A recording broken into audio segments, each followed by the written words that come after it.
You can't catch her. Let's talk about Catwoman. A side artist acquires feline speed, agility, and keen senses following a brush with death. And unfortunately, this was a pretty bad one. It does star Halle Berry in the role, and while she was good in the film, the movie wasn't. I think she was the only actress to accept her Razzie and thanked Warner Brothers, and I quote, "Thank you, Warner Brothers, for casting me in this piece of crap movie."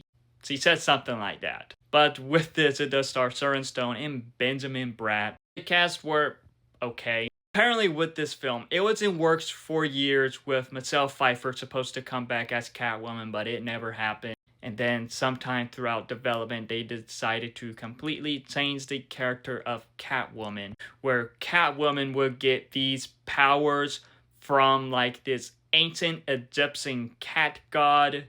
I'm sure that's not how Catwoman is in the comics, but pretty much this film said screw the comics and did its own thing. And we just ended up with this film. But I got to admit, with this film, it is so bad that it is somewhat funny. There were some scenes in this that were hilarious, but of course bad. And of course a lot of stuff didn't make any sense. And there was one scene in this with Halle Berry and Benjamin Bratt that just reminds me of a scene in the Daredevil movie. But really with this film, just a lot of stuff was bad. The effects were bad. The villain, the motivation behind the villain was ridiculous. Some over-the-top moments, and just a terrible story, a terrible backstory.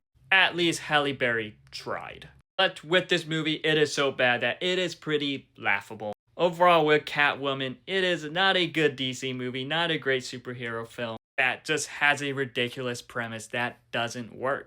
But have you seen Catwoman? If so, what are your thoughts on it? Let me know in the comments below and follow me for more.